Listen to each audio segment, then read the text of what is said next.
This is Silverstone, but it's ruined. Why touch a near perfect circuit, right? Well, thanks to the wonderful world of Assetto Corsa modding, this is exactly the kind of thing you can do, and of course, who else would design this circuit other than zoomingpast? He has literally ruined Silverstone, and I don't mean just a couple of layout changes, which doesn't sound like much, but he's also added many British things around the circuit to pay tribute to the British Grand Prix. So this is what Silverstone should look like, right? It's a beautiful circuit, and it'd be a shame if you did anything to it.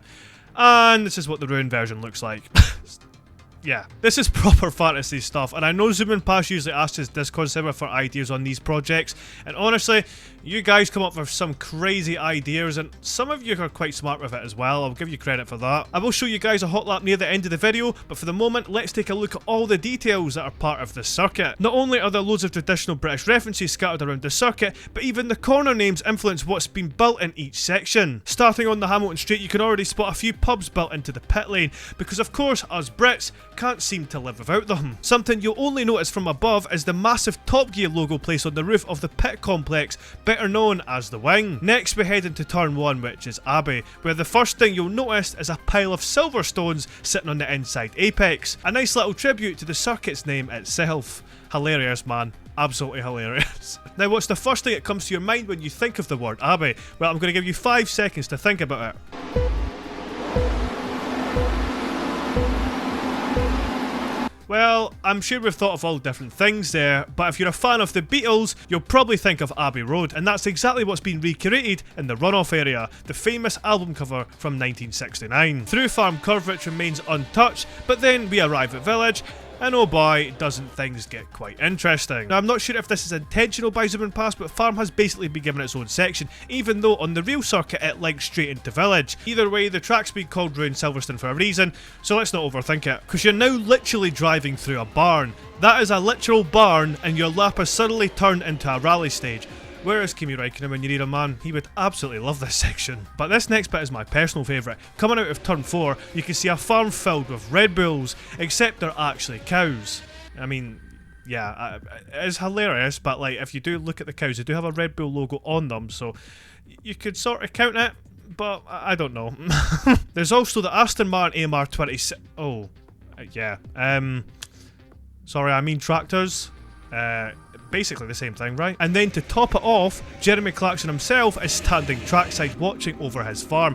What a brilliant reference to Clarkson's farm this is as well, and honestly, it's such a good show. I do recommend it, lads. Although, let's be honest, us car enthusiasts do prefer the Grand Tour in Top Gear, but Jeremy Clarkson is a legend himself, and he seems to make any show watchable. And one more thing, I'm very glad that man is doing well now after the recent news that we had. If you didn't know, go read about it, but he's doing well now, so we can all be happy. After this, you limit to a 50mph zone through Village. Now, obviously it says 80 on the sign, but that's in kilometres, so it does work out to be 50. Now, that's realistic enough, but honestly, in real life, this zone would probably be like 20, because the amount of 20 zones I've started to see in the UK now, yeah, is becoming more frequent. There's been zones before that have been like 30 or 40, and now reduced to like 20. I have seen 10 as well, but I think that's pushing it a little bit too far, but probably like 20 for real life. But I don't think zoomingpast can actually do anything about this, because he has said for pit lane speed modding, which he has used for this section, you can't seem to lower it more than 50, so unfortunately he can't do anything about that, but you know, it is what it is. As the speed limit ends, you head down the Wellington Straight. Not much has changed here, apart from the fact you can now drive flat out through a tunnel,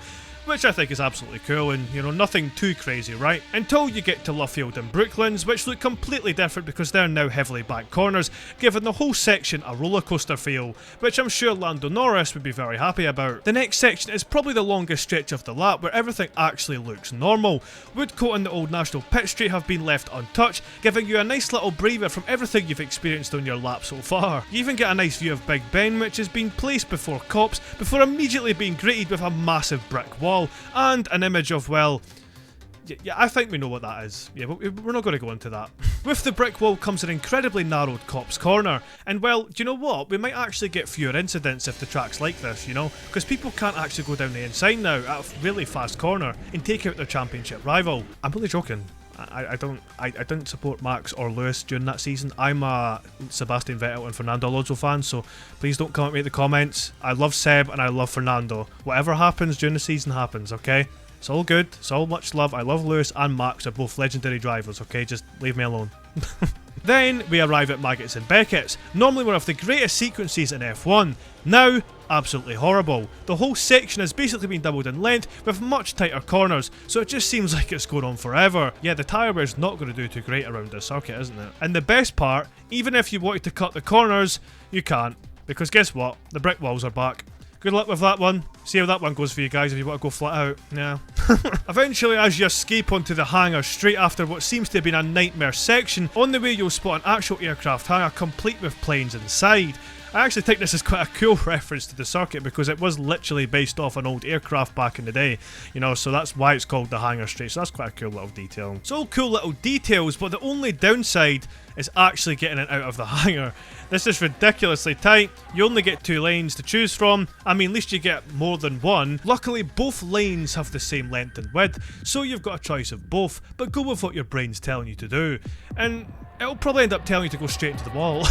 Next up is Stowe, except it barely resembles Stowe anymore. Why? Because it's literally been inspired by a stove. Yes, you're driving around a giant stove.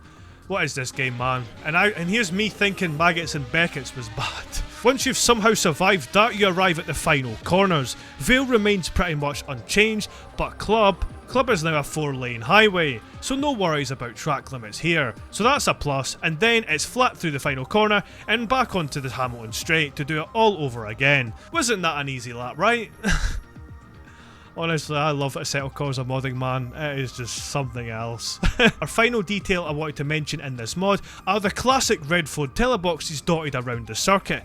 I used to love these as a kid, man. Like, I really hope a lot of people did as well. It's not just me, but there's something about the redness in these telephone boxes as a kid that was just absolutely amazing to me. And plus, I used to think I was like Doctor Who as well, so like anytime I seen anything like the TARDIS, I'd go crazy over it. But now, I think it's time to shut up and drive. So, here is your flying lap around Silverstone, ruined.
there you have it, guys, the Silverstone circuit, but it's ruined by Zooming Past. Massive hats off to Zooming Past for making this circuit. He's an incredible modder and I highly recommend his stuff, so go check his channel out. If you enjoyed today's video, subscribe to the channel to see more F1 content like you've just watched. That's it from me, guys. Take care now, and I'll see you all in my next video.